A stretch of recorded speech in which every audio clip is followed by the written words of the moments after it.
Olá, bom dia. A gente começa a edição de hoje falando de saúde. Segundo dados do Instituto Nacional do Câncer, 12,6% de todas as mortes registradas no Brasil podem ser atribuídas às consequências do tabagismo, o que representa um total de aproximadamente 150 mil mortes por ano. O consumo de cigarro prejudica a saúde não só do fumante, mas também de quem fica perto dele. Inala boa parte da fumaça. Este é o diagnóstico da Organização Mundial de Saúde. Tem milhares de coisas que estão na fumaça. E você está do lado, o paciente, a pessoa fuma todo dia, toda noite em casa. Ela vai ter problema sim, bronquite, asma, problemas alérgicos, até de pele, né? O cigarro não dá só problema no pulmão, ele dá problema no cérebro, né? Ele dá problema nos rins, dá problema nas artérias das pernas. Várias patologias nas artérias das pernas são causadas pelo cigarro. Quanta gente é amputado por causa do uso do cigarro?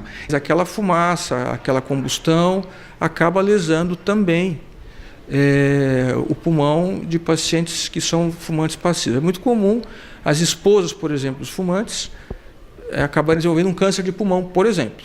Isso não é infrequente, não. Eles têm uma maior probabilidade do que uma população não fumante.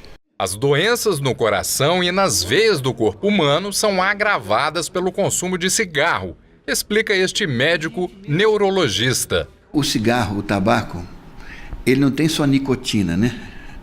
Ele tem mais de 5 mil elementos que causam doenças graves. O principal são nas artérias. Por quê?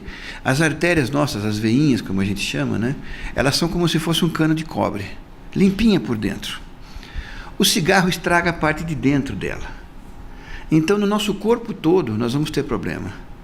Principalmente no cérebro, porque as artérias do cérebro são um pouco diferentes, né?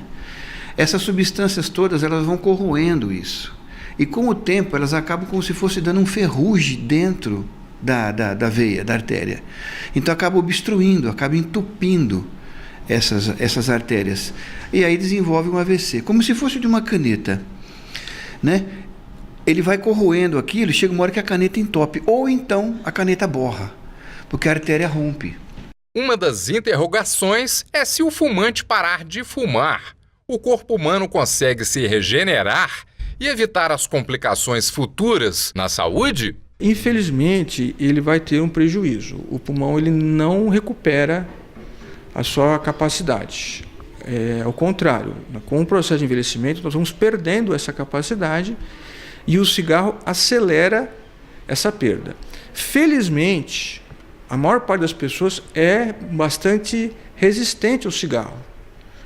Então, nós sabemos que de uma população de 100 pessoas que fumam, 15 vão desenvolver enfisema e bronquite. Os outros 85 têm uma perda discreta, mas podem surgir outras doenças, principalmente as doenças neoplásicas e as doenças cardiovasculares. Mas, infelizmente, o pulmão ele não se regenera, as pessoas vão ficar com uma sequela. Infelizmente, é uma marca que fica, né? É que nem você colocar um prego numa porta, depois você tira o prego, a marca fica, né? Então, essa marca está marcada nele, né? É claro que ele, quanto antes ele parar e se ele tiver bons hábitos, principalmente não ficar sedentário. Não precisa correr maratona, mas precisa andar, precisa fazer uma atividade física, precisa fazer um pilates, precisa se cuidar, né? Uma notícia boa, o Brasil é um dos países que tem menos fumantes hoje, cerca de 10% da população só fuma, mais do que países até mais desenvolvidos. Então, o brasileiro já tem uma conscientização maior. Só que 10% de 200 milhões são 20 milhões de pessoas. Então, ainda nós temos aí um bom caminho a percorrer.